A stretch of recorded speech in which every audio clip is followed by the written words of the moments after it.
Hello, and welcome to our webinar, Nicotinamide and Glaucoma, a Guide for Patients. My name is Cynthia Steele, and I'm the Chief Scientific Officer here at Glaucoma Research Foundation.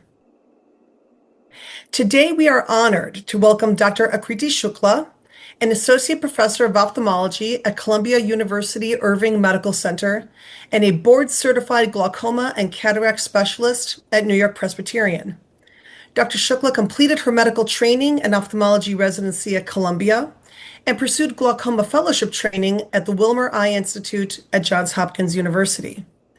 Dr. Shukla specializes in medical and surgical glaucoma care, including laser and minimally invasive procedures. She's also the principal investigator of an ongoing clinical trial called Nicotinamide and Pyruvate in open-angle glaucoma. And this trial is exploring the potential neuroprotective effects of supplementation to help prevent optic nerve degeneration. Dr. Shukla is deeply committed to improving the lives of her patients and advancing glaucoma knowledge through research and education. So with that, please join me in welcoming Dr. Shukla. Thank you so much. Good afternoon, everyone. Thanks to Dr. Steele for that wonderful introduction and to the Glaucoma Research Foundation for the opportunity to share this information with this group. Many patients are curious about the role for vitamins or supplements in glaucoma care, and today I want to address several areas. I'll first give you a quick background on glaucoma. We'll talk about why some people continue to lose vision even when their eye pressure is controlled. We'll discuss, of course, what is nicotinamide, what does the research tell us so far, and what should patients know about safety as it relates to this supplement. I have no relevant financial disclosures. Glaucoma is the most common neurodegenerative disease and the leading cause of irreversible blindness worldwide. It affects millions of people around the globe, and that number is expected to increase significantly over the next few decades. This is a disease that damages the optic nerve, which is the structure that carries visual information from the eye to the brain. Initially, glaucoma may be undetectable by even our most modern technologies, and eventually it does become detectable, but remains asymptomatic for the patient. Finally, it leads to functional impairment, and unfortunately, too late is it caught in those late stages when the patient has already suffered significant damage. Doctors can see all sorts of changes in the optic nerve on exam. This includes thinning of the nerve tissue, enlargement of the central cup, as well as some small hemorrhages that occur around the nerve. These structural changes help us diagnose and monitor glaucoma. We also measure glaucoma damage using visual field testing. These tests map how well someone sees different parts of their visual field. Because glaucoma is progressive, our goal is generally to slow the disease enough so that patients maintain useful vision for the rest of their lives. So why do some people go blind from glaucoma? This is multifactorial. It can be related to difficulty diagnosing the condition. The treatments can be difficult to tolerate, expensive, and sometimes access to technology may be limited. There's also potential for a risk of vision loss associated with treatment. And there's a whole host of other factors that sometimes feel outside of the patient's control. We know that lowering the eye pressure works very well for many patients. However, we have learned something important. For some folks, even when pressure is reduced significantly, they continue to lose vision. This tells us that glaucoma is much more than just a pressure problem. It's a disease affecting the health of the optic nerve cells themselves. This leads us to a major question in glaucoma research. How can we protect the nerve cells directly? Treatments designed to protect the optic nerve cells are called neuroprotective therapies. Ideally, these therapies would work in addition to pressure lowering, giving us another way to slow the disease. The specific nerve cells that I'm talking about are the retinal ganglion cells. And the retinal ganglion cells the damage in these cells can be slowed. This is called neuroprotection. They could also potentially be healed. So if the retinal ganglion cells are not yet dead but are damaged, potentially these therapies could help with neurorecovery, healing these damaged cells. And then there's also the potential for regrowing the retinal ganglion cells. This is called neuroregeneration. So what is nicotinamide? Nicotinamide is a form of vitamin B3. It is found naturally in foods. It's also available as a dietary supplement. It's the major precursor of NAD. This is a compound that's needed for glycolysis. It plays a critical role in cellular energy metabolism and mitochondrial health. It's orally bioavailable. It's generally tolerated at nutritional doses for most folks. More on this later. Inside every cell, there are structures called mitochondria. Mitochondria act like power plants. They generate energy. They generate the energy cells need to function. And nerve cells that make up the optic nerve also require a tremendous amount of energy. Research has shown that in glaucoma, mitochondrial dysfunction occurs early, even before obvious optic nerve damage occurs. And as people age, the levels of this compound, NAD, naturally decline. And when NAD levels drop, cells become more vulnerable to stress, including the stress caused by elevated eye pressure.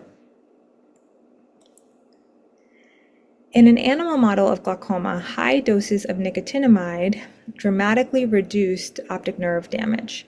In some studies, about 70% of eyes were protected at lower doses of nicotinamide, and in using the higher doses of nicotinamide, 93% of eyes were protected from developing glaucoma. This was a 10-fold reduction of risk, and these findings suggest that nicotinamide may help support mitochondrial function and protect the retinal ganglion cells. In this middle, here's some images from one of these landmark papers.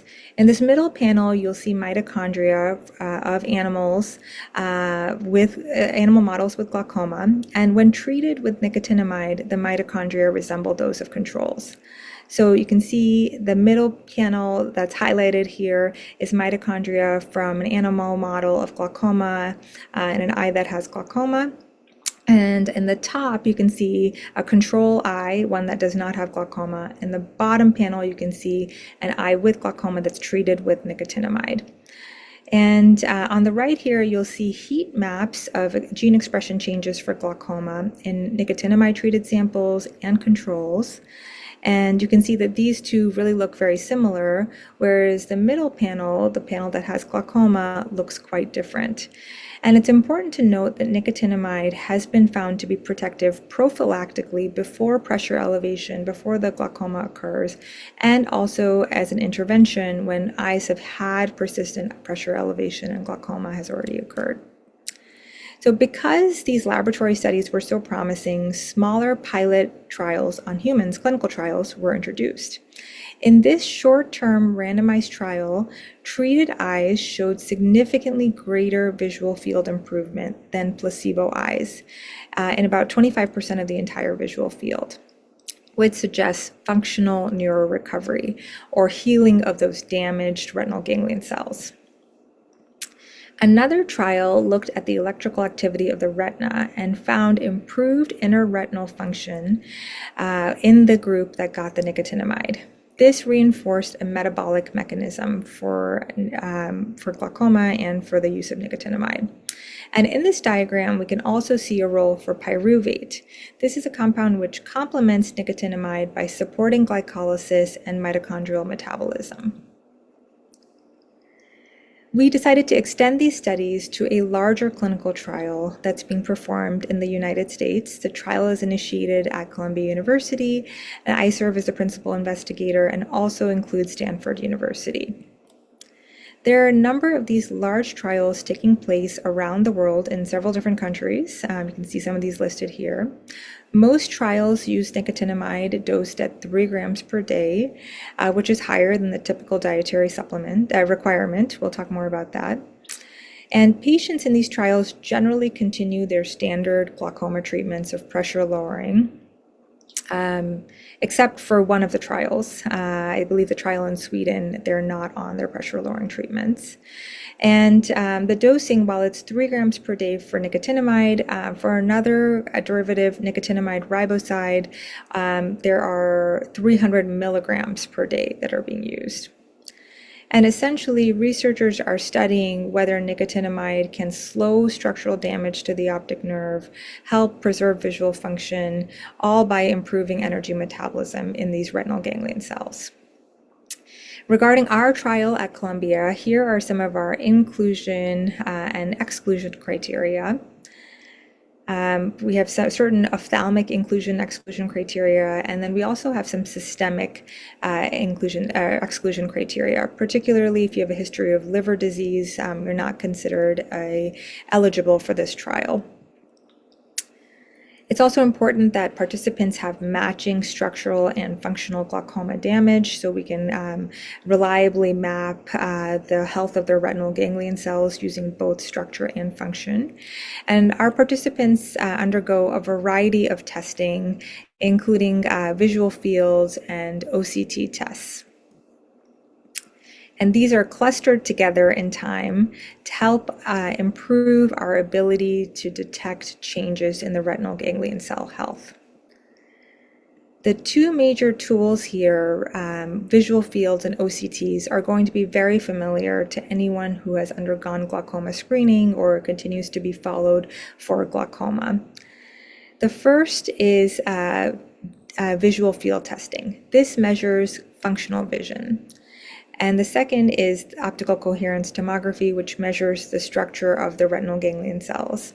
By combining these approaches, we can better determine whether the optic nerve is being protected in the group that is getting the nicotinamide and pyruvate versus the group that's getting just the placebo. We're also measuring adherence, safety, and metabolic response, as well as oxidative damage and epigenetic markers to better understand who benefits from these treatments and why. Now I want to discuss a really important topic in this area, which is safety. While nicotinamide is a supplement, is available at your local health food store, as well as pyruvate, also a supplement available without a prescription at your health food store. The doses that we're studying in our glaucoma trials and the trials around the world are very high. And in fact, in one trial participant in our study, we observed drug-induced liver injury. This was an unfortunate event. 73-year-old woman with kind of a minimal past medical history. She started the study drugs, and within 5 weeks of being on the study drugs, she experienced drug-induced liver injury. She was admitted to the hospital and treated, and fortunately, she completely recovered. And when this occurred, we paused our study, reported this event to the FDA, and when it was deemed safe to start again, we did. There was another similar case in the clinical trial that's ongoing in Singapore. And in that trial, again, the patient completely recovered. But these events really highlight the importance of careful monitoring in any clinical trial, but particularly ours. It's important to note that the doses that we're using in the human trials come from animal studies, and this is actually 150 times the daily recommended dose of nicotinamide. Niacin, which is not nicotinamide but is also a derivative of vitamin B3, is known to be associated with drug-induced liver injury. Reactions can range from mild elevations in liver enzymes to more severe liver problems, and because of these risks, patients in our trials are undergoing regular liver function testing.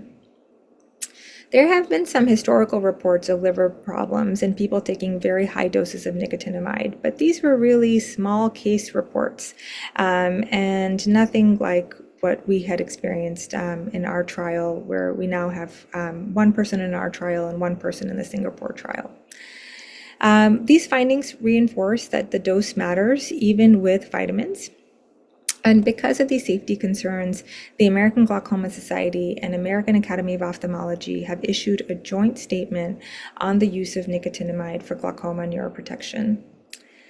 They recommend that high doses of nicotinamide should not be used outside of the clinical trials, and lower doses should only be used with physician oversight.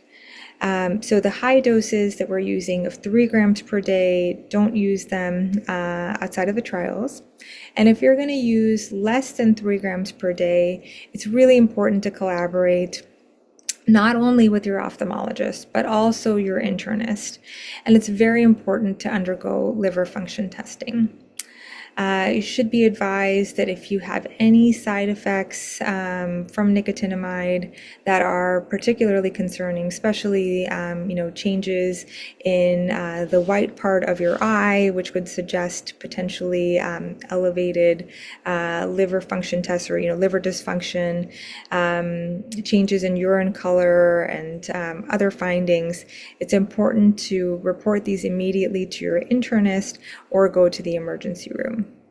If patients have current or prior liver disease, they should not undergo nicotinamide supplementation. And it's very important to note that niacin and nicotinamide are not interchangeable. Niacin is known to be hepatotoxic at high doses. And the AGS, AAO, and our trial as well, everyone involved in our trial, strongly recommend against the use of niacin in the place of nicotinamide. To give you an idea of the liver function testing our patients undergo, it's done at baseline, so before they start any of the study drugs, and then following initiation, it's done at 1 to 2 weeks later after starting the study drugs, to see if some people have this kind of paradoxical reaction to nicotinamide, and then at 2 months and every 6 months thereafter. So really very regular laboratory testing is performed. Another important issue just in general to consider is that dietary supplements are widely used. Approximately 75% of the US population uses one or more dietary supplement, and patients often inquire about nutritional supplements as sort of a complementary alternative medicine in addition to their pressure lowering treatments. This is a totally fair thing. Patients are using their eye drops maybe 1, 2, 3 times a day, maybe multiple medications, and they want to know if anything more can be done. Numerous people are probably using nicotinamide at maybe even high doses without physician oversight. So it is really important to share with your doctors not only the prescribed treatments that you're using, but also any supplements that you're getting over the counter. Important to note also that the nutraceutical industry is unregulated. It's very different from prescription medications, and doses and purity may vary between products. And important to maintain close lines of communication with your doctors. And ultimately, I think you need to turn to them if you are considering at all using nicotinamide or other products.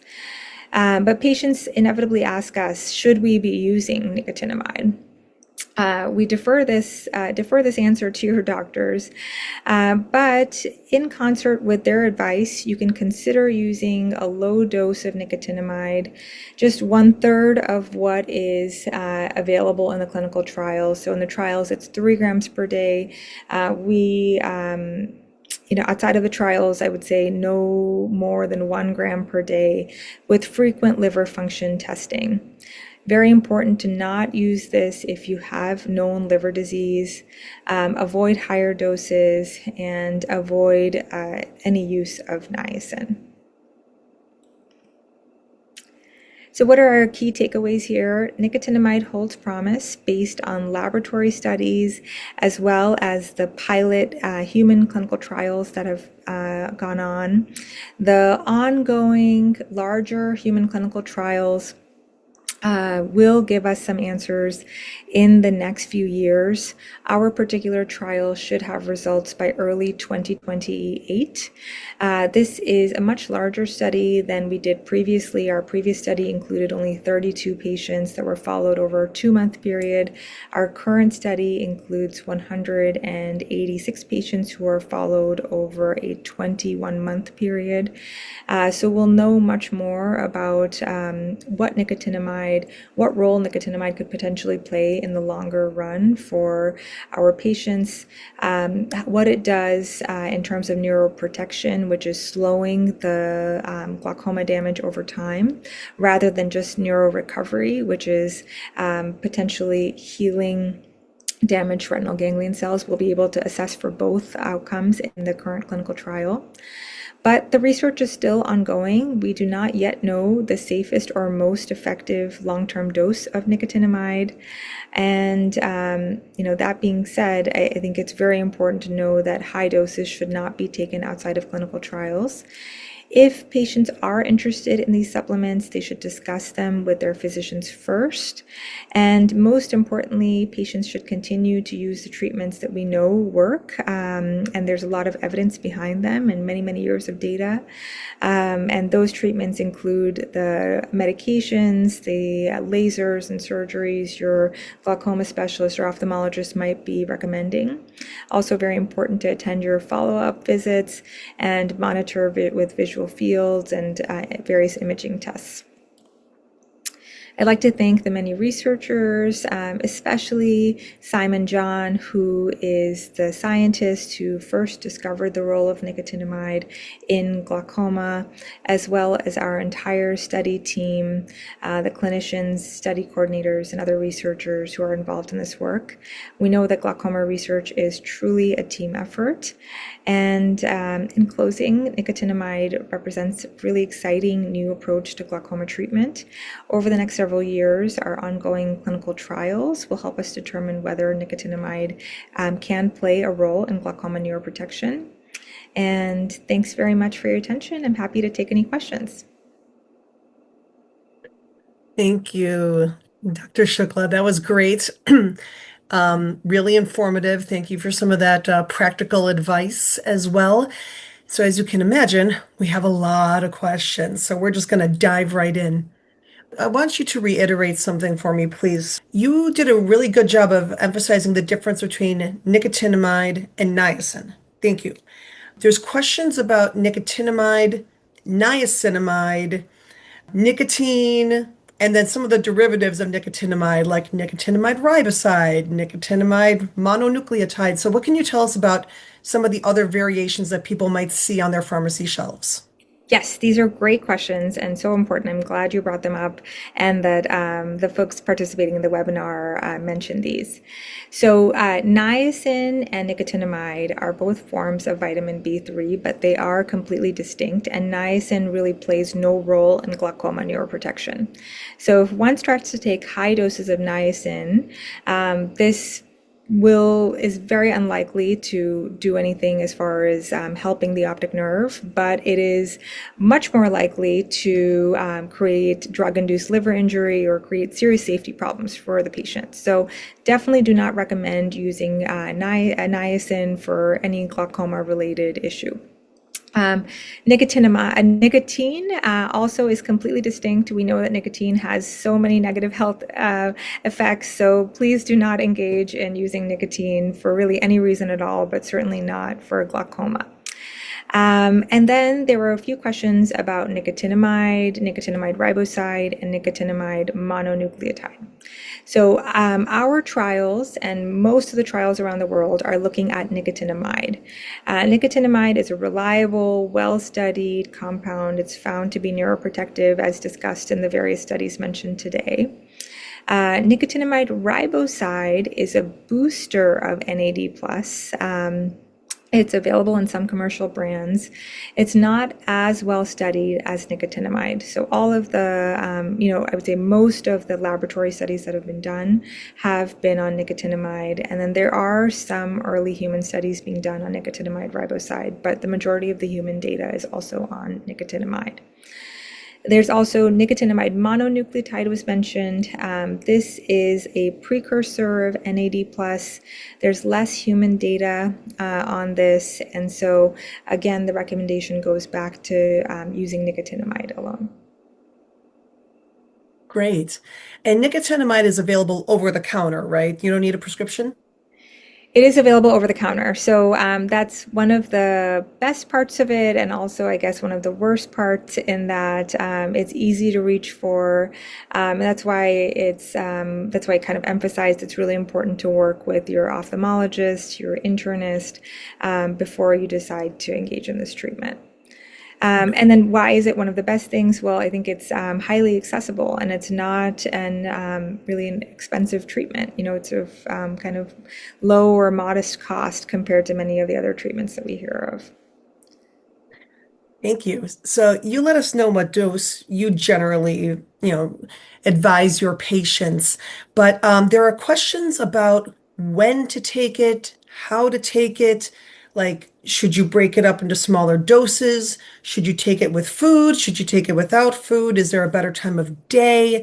Do you have any advice for patients curious about that?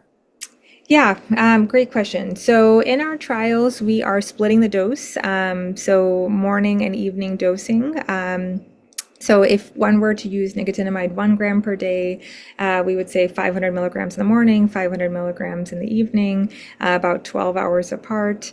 It is probably best tolerated with food and sufficient water. So kind of following best practices for any kind of supplement, it's going to be better absorbed if it's in the presence of food.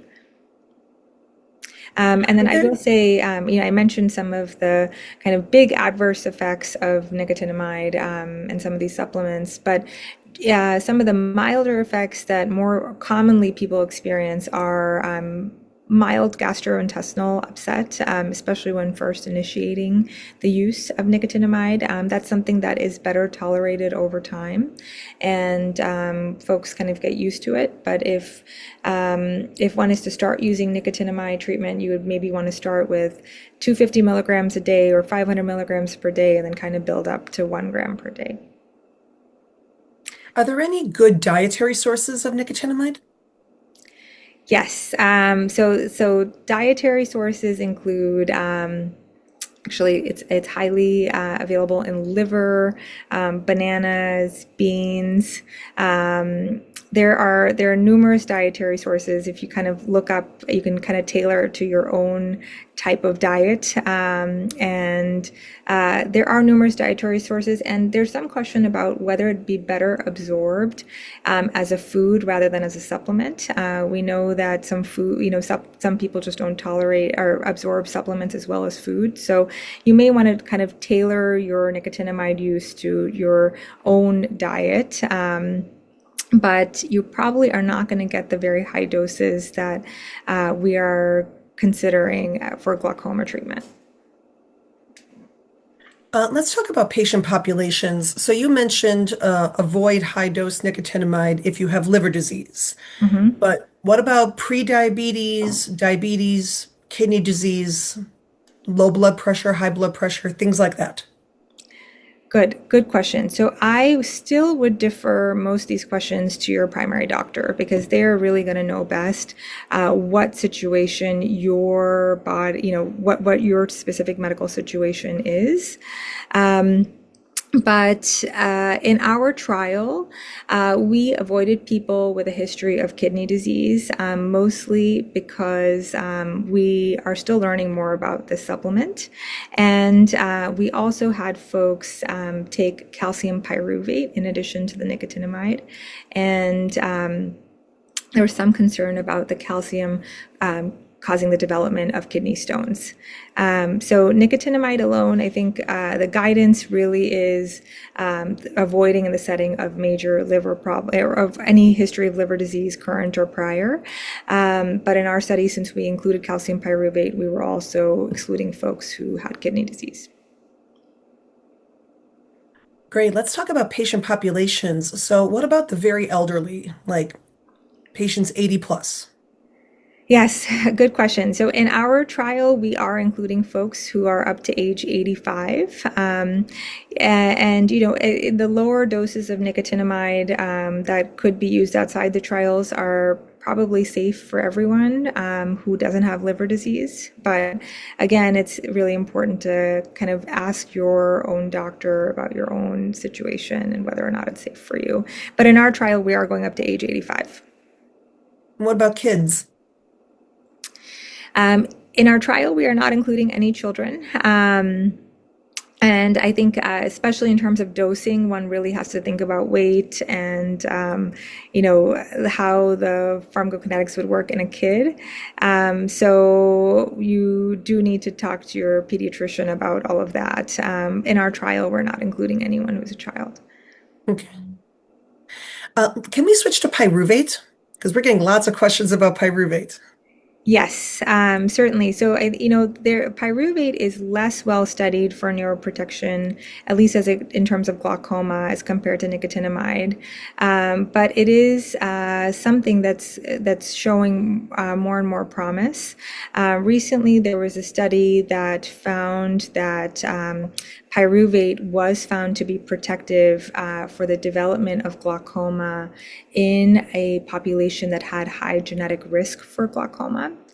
And so that's like obviously a human study. And then in animal studies, it's also been found to be helpful and kind of helping with the whole metabolic process in the same way that nicotinamide does, but using a slightly different pathway because pyruvate's involved in a different pathway. We are using similar doses of nicotinamide and pyruvate. Actually, sorry, I take that back. So we're using 3 grams per day of nicotinamide in the trial and 1 gram per day of pyruvate in the trial, really just to kind of limit the pill burden for patients because we want to limit how many pills they have to take every day. It's just a lot for patients to handle. If you were to use pyruvate at home, I would say probably similar to the nicotinamide, 1 gram per day is appropriate. Okay, 1 gram per day of pyruvate is okay. How long were those taken? How long was nicotinamide plus pyruvate taken together in the clinical trial? So in the original clinical trial, the pilot study that was done at Columbia back in 2020, nicotinamide and pyruvate were taken together, 3 grams per day each, for a 9-week period. In our current clinical trial, they're being used for the entire duration, so 20-month period of both of those. But the dosing is slightly different. It's 3 grams per day of nicotinamide, 1 gram per day of the pyruvate. Is there any benefit to taking them together versus taking pyruvate alone? The clinical trials, or sorry, the laboratory studies have shown neuroprotective promise for both for nicotinamide separately, pyruvate separately, but they tend to work best actually together. That's what the animal studies have shown us. Okay. So, in that case, I mean, when could we expect maybe a nicotinamide pyruvate supplement combo to become available? Yeah, I think it's something that is potential for the future. We still have to wait our clinical trial results. So far we're kind of speaking mostly based on laboratory studies and the pilot human studies, which were short-term studies. The longer-term data isn't going to be available until 2028, and then, stemming off that, sure, a compound supplement would be great. I think also having the pills kind of be more tolerable for patients. Especially some of our older patients in our trials have had difficulty swallowing so many pills. And so reducing pill size, potentially creating combinations, and reducing the numbers of pills folks have to take, all of those things would make it a more accessible option for patients. So let's stick with combinations right now. So, for example, how are there any patients that you think this would be counterindicated, or actually, let me put it another way. Are there any drugs that nicotinamide and or pyruvate would be in which it would be counterindicated? Good question. So, I think in terms of glaucoma patients, is there any type of glaucoma where this would be not a good option? Probably not. I think you have to weigh all the risks and benefits. If I were a glaucoma suspect, would I be taking nicotinamide? If I had no liver problems and I tolerated it well and I was using low doses, and I was following LFTs, You may want to consider taking it. It really kind of, you have to weigh the potential risk of liver enzyme, dysregulation with the potential benefit of receiving the neuroprotective effect. And then as far as whether there are systemic medications where this is contraindicated. Really, any medication that is affecting your liver, one would think that you have to kind of just think again or ask your internist. We are not including any patients who have current history of, current diagnosis of cancer in our trial. Just thinking about, potentially avoiding supplements in that area in the setting of that. Really kind of major medical problems that are going on. I would probably not want to use nicotinamide. And in general, consulting with your physician who knows your overall health is very important in this area. This trial is so different from many other glaucoma trials or any other glaucoma treatment. Usually we're just talking about local treatment to the eye. Here we really have to think about the systemic effects, and that's why I've mentioned several times over the course of this webinar that it is so important to talk to not only your ophthalmologist but also your internist. Yeah, absolutely. I think you mentioned this, but touch on it one more time, please. Would there be any reason to worry about any interaction between nicotinamide and your IOP lowering drops or your MIG surgeries? This is a great question. So I didn't really talk about it in the webinar, but some of the laboratory work in the animal models has actually shown that nicotinamide has some promise in lowering the eye pressure itself.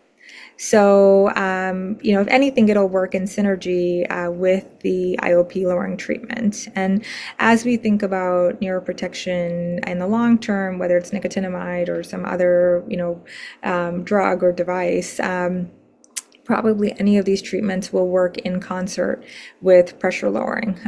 Both aspects will be important in protecting the optic nerve. So lowering the eye pressure and then whatever neuroprotective agent is found to be promising. I am anticipating a flux of questions coming in right now. So let's talk more about a little bit about eye pressure for a moment. How long did it take to see the change in eye pressure, and what change did you see? So this is a question for the laboratory scientists, and my understanding is that it's very early data. It's limited and early data, but that is one of the things that I think folks are most interested in exploring. This is definitely not anything we've seen in our clinical patients. This is all in the animal models. So I defer to the laboratory scientists. I don't want to misspeak on in terms of like the work that they have done. But it is known in some of their early data that nicotinamide may have some pressure lowering effect also. Amazing. Is your trial still accepting patients? Great question. Our particular trial is done with enrollment. So at our site in New York and the site in Stanford, both of those sites are actually no longer enrolling patients. I am not aware of other nicotinamide trials ongoing in the United States for glaucoma, but there are several other trials going on around the world. This is a new question and interesting. Could nicotinamide and pyruvate be used as an eye drop? Could someone formulate it as an eye drop rather than relying on taking it like a pill? Good question. It has not been explored in that way. Potentially, I mean, you could consider, I understand why that question would be asked, because then you're kind of bypassing some of the systemic effects. But so far, it's just the oral effects of nicotinamide and pyruvate have been explored. In the humans, certainly, and then also, I believe in the animal models, I don't think any topical studies have been done, at least not to my knowledge. Okay. A couple questions coming in about calcium pyruvate. Should calcium pyruvate be taken? Can you take pyruvate together with calcium pyruvate? Can you take it with nicotinamide? Yes, good question. So we chose calcium pyruvate because that is what the supplier that we were working with had, and it seemed to be a good option. But if pyruvate is found just alone, I think that is a fine option too. Doesn't necessarily have to be coupled with calcium. Um, when patients, so I mean, we know that when we go to any vitamin store or our local pharmacy, we can see dozens of different iterations of the same vitamin. What do you recommend patients look for on supplement labels to ensure quality and safety? Yes, I think this is one of the toughest parts of this because, as mentioned, the nutraceuticals industry is really unregulated, pretty unregulated. I mean, I think almost entirely unregulated. And you can get kind of mixed up with in terms of what you actually have in your hands. When you think it's nicotinamide, it could be something else. And that was one of the first questions that came up actually when we had this unfortunate situation where one of our participants suffered from drug-induced liver injury. We wanted to make sure that the supplement or the study products that we were giving her were in fact what we intended. So in that particular case, so overall the study is completely masked, right? So the investigators don't know what the patients are getting, the patients don't know what they're getting, our statisticians don't know what the folks are getting. It's only our research pharmacy that has the code in terms of who is getting what. So for this particular patient, given this dire situation she was in, we decided to unmask to try to understand what was going on. So, she was in the active study product group, so she was receiving the nicotinamide and pyruvate. And we decided to collect samples from her bottles of nicotinamide and pyruvate that she was using. And one of our investigators, Ching Wang, who was with us at Columbia at the time, now is at UCSF, she actually performed analysis of the pills to figure out what was in the pills. Was it nicotinamide? Was it niacin? Why did this happen? And in fact, the pills that we had did have the intended product. They were nicotinamide and pyruvate. There were no other items mixed in. There was the levels of niacin were very, very minimal. It was not anything that would have led to this, which then allowed us to confirm that nicotinamide was actually the culprit here, more than likely, for her drug-induced liver injury. So what can patients look for? The average patient's not going to be doing a full analysis of the supplements that they pick up at the health food store. So I think, in terms of specific brands, I'll say that for our trial, the brand that is being used is Health Genesis. There are probably many other reliable brands out there. That's the brand that's being used in our trial. And sharing that, without there's no financial relationship at all with this company for our trial or personally at all. You said Health Genesis? Health Genesis. Okay. Um, I guess my next question would be getting back to picturing the shelves in my local drugstore. How should patients think about taking multiple supplements? Like, what if a patient also wants to take ginkgo or they want to take chondroitin sulfate or something along those lines? I guess if you were taking like 5 to 10 different nutritional products a day, how should you think about adding nicotinamide to that? Yeah, I think it is kind of an overwhelming selection of supplements out there if you go to the health food stores. And even if you try to search online to try to figure out what might be best for glaucoma or other conditions, you'll probably see nicotinamide. I think there's enough out there about it, but you may also just be given a list of sort of random supplements. But on the basis of this webinar and all the research that we talked about, I think there is very good evidence for nicotinamide and pyruvate as potential neuroprotective agents in glaucoma. We'll learn more in the next couple of years. But for all of the other supplements out there, I think the number one thing is safety. So I would bring all these bottles to your primary care doctor or someone who knows about your health overall and have that person help you kind of put it together, and maybe they'll help you prioritize what might be the most important for you to take, like for instance, calcium and vitamin D.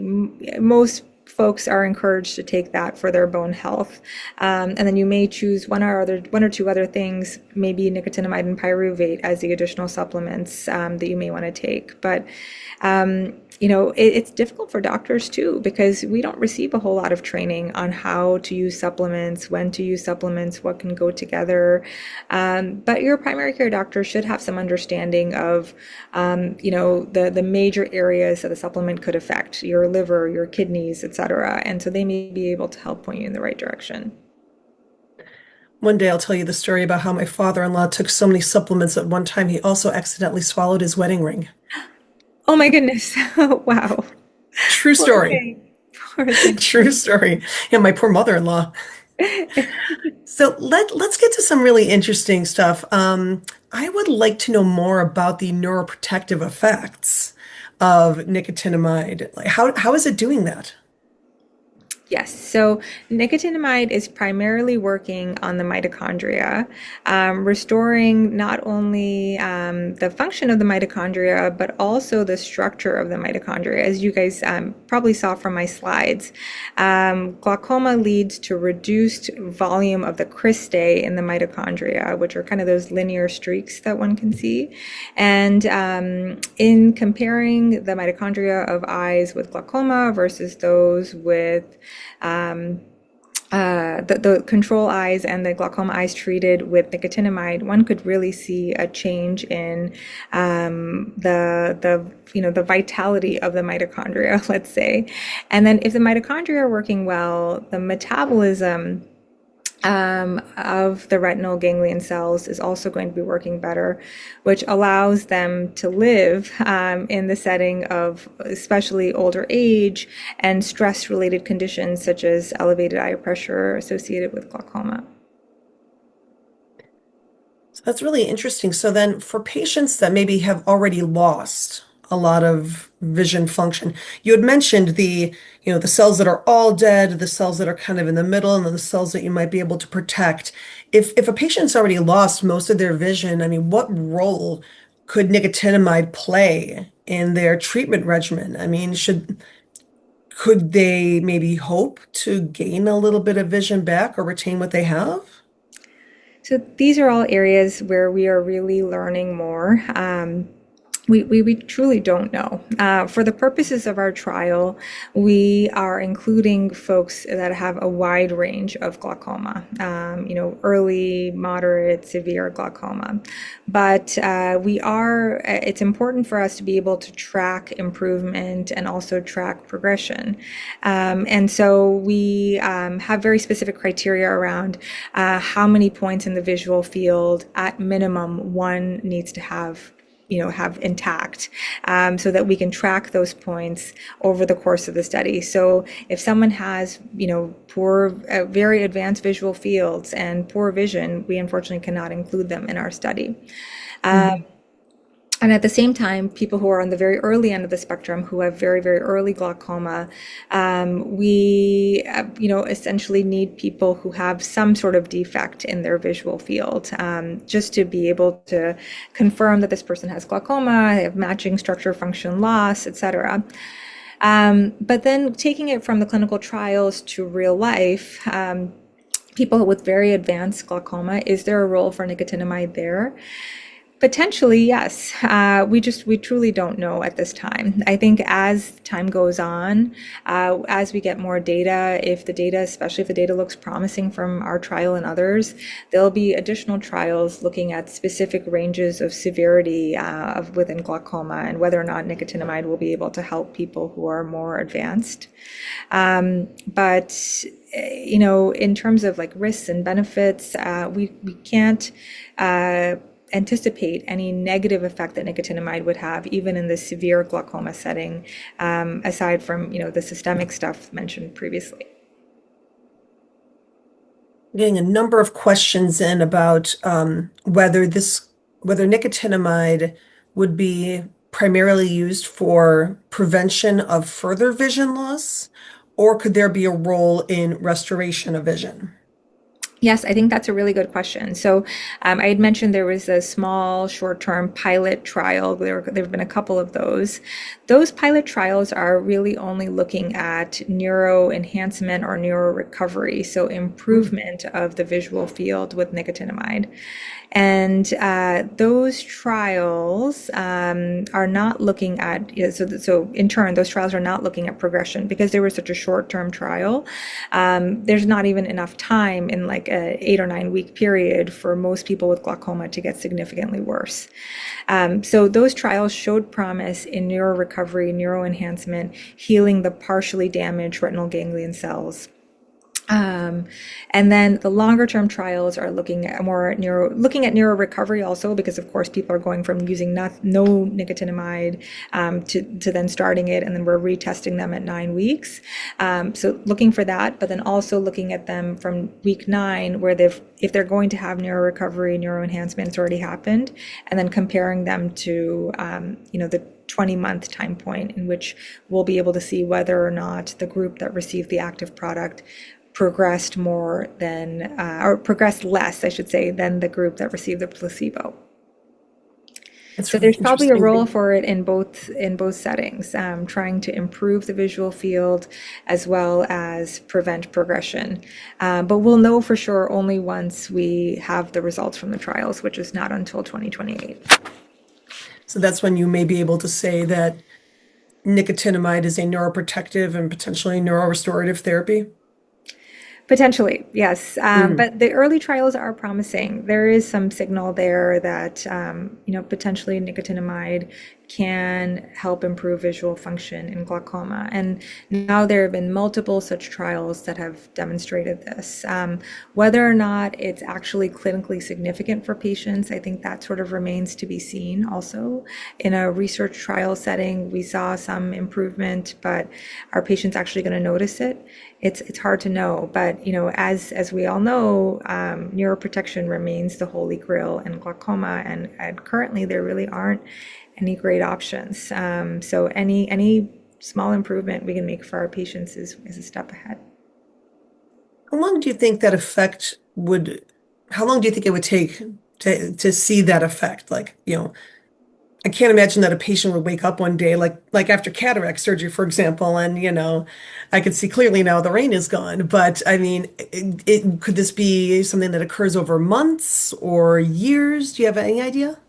Yeah, our trial was 9 weeks long, the initial Mm. trial. So, and in that, we were able to demonstrate some effect. And it just, I guess, anecdotally, and it's totally outside of the clinical trial setting. Patients who take it sometimes do feel that they're doing better, and who knows why. I mean, it could be the effect of the drug, it could be a placebo effect, or whatever it may be. People do sometimes feel like they're doing better, but in the trials, it took 9 weeks. Okay. Let's go back to the mitochondria because what other maybe foods or we've heard about other options of supplementing your mitochondria, and some people say a vegan diet is best, or a keto diet is best for mitochondria.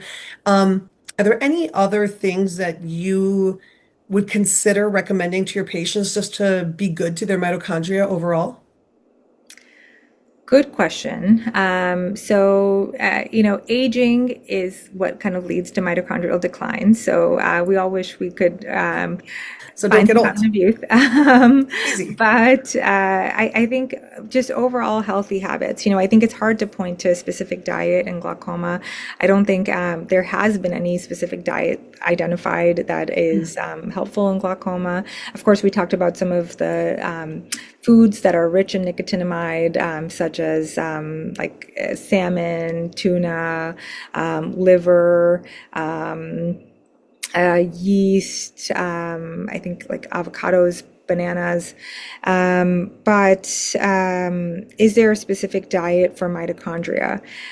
I can't really say that there is. I tell my patients in general, antioxidant-rich foods are good. Potentially, exercise, physical activity has been found to be helpful in glaucoma. So if you're just thinking about lifestyle in general, there's been a lot of great work out of Pradeep Ramalu's lab and others that have shown that exercise has been good. Meditation has been found to potentially be helpful in glaucoma. And then, of course, avoiding toxic habits such as smoking. Smoking has been found to be deleterious in glaucoma. Right. Nicotinamide, not nicotine. Yes, exactly. That if there's any takeaway for today, nicotinamide, not nicotine or niacin. Um, so interesting that you mentioned like oxidative stress and trying to get as many antioxidants as possible. Do you think nicotinamide and or pyruvate might be playing a role in reducing oxidative stress or reducing inflammation? It's possible. These are the pathways that lead to decline in many of the like stress and aging related decline that we see in our bodies. So that remains to be known. But that's an interesting area to look at in the future. Oxidative stress has been found to be a potential factor in glaucoma, as far as like worsening and development of glaucoma and progression of glaucoma. So these compounds could be working against that. I think there's still a lot to explore and to know in this area.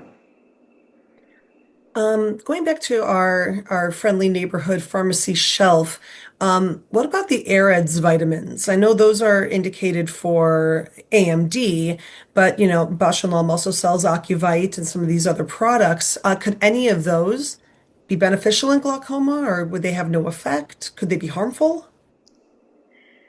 So I am actually not sure that there are probably studies out there on AREDS use in glaucoma. I don't think that any of them have really shown highly promising results.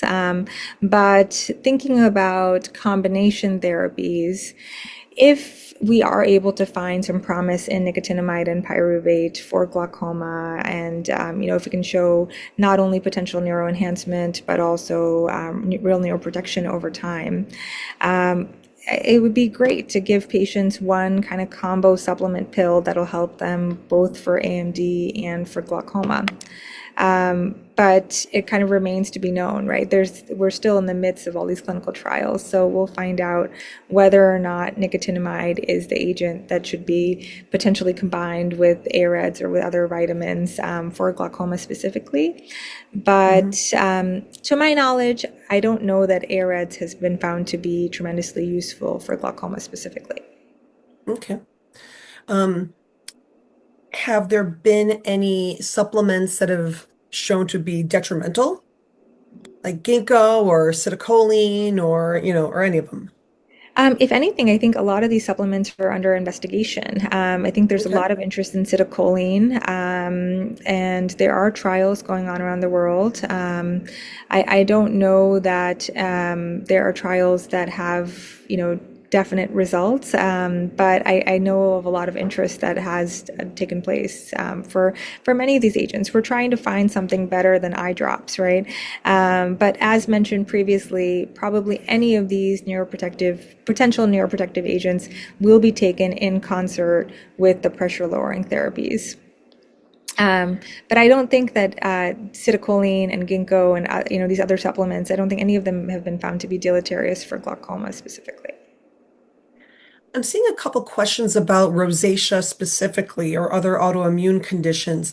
Are there any concerns that a patient with rosacea or ocular rosacea or another autoimmune condition should have before starting nicotinamide? That's a good question. So niacin is associated with flushing, facial flushing, and sometimes people can note some facial flushing with nicotinamide also.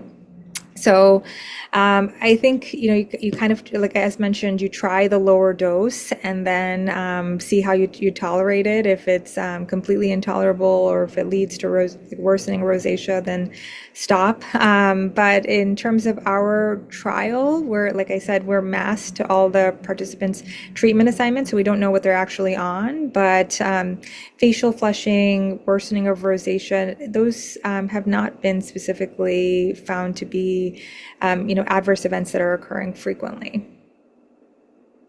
You touched on this a little bit earlier, but what are some practical suggestions that you would have for patients that either live in like a low resource setting or maybe a food desert or patients living outside the United States to gain access to some of these supplements and like good versions of the supplements? Yeah, it's tough. It's really tough. I shared the brand that we're using in our study only because we have done analysis, at least on a subset of the drug that we received from them. Mhm. But patients living in an area that really doesn't have any access to supplements. I mentioned some of the foods that contain nicotinamide, but maybe someone has a vegetarian diet and they're not going to be eating some of the foods that I mentioned. So I think it is really important to do kind of like a deep dive into all of the products that contain nicotinamide at appreciable doses, to see if you want to try to get it purely from your diet. And then gaining access to high quality supplements. That's, like I said, I think that's a tough one to answer. I can really only speak for the supplements that we're using in our study. Okay. And Leslie, you had mentioned that your clinical trial is no longer enrolling patients, but you mentioned that there's a lot of other trials happening with a lot of other supplements. So how can patients learn more about clinical trials that are going on and find out if they qualify? Yes, great question. So I think clinicaltrials.gov remains a good resource for patients to look into to see ongoing clinical trials on not only nicotinamide, but all sorts of other agents that are being studied in glaucoma. And most of the clinicaltrials.gov entries actually have a field that contains the principal investigator or main study coordinators contact information. So you can kind of reach out to them and email them directly to see if their trial, if you'd be a candidate for their trial.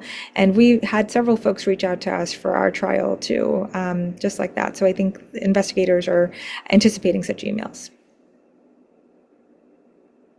Well, Dr. Shukla, thank you so much you are a fountain of information. That was absolutely amazing. Thank you so much for taking the time to be with us today. And thank you, Dr. Shukla, again for such helpful information for glaucoma patients and their family members and their friends. We encourage you to remember that while continued financial support is vital to advancing the path towards a cure, there are many other meaningful ways that you can make a difference. You could be our champion and our advocate. Share our story with your family and friends. Share this webinar. Share our social media posts.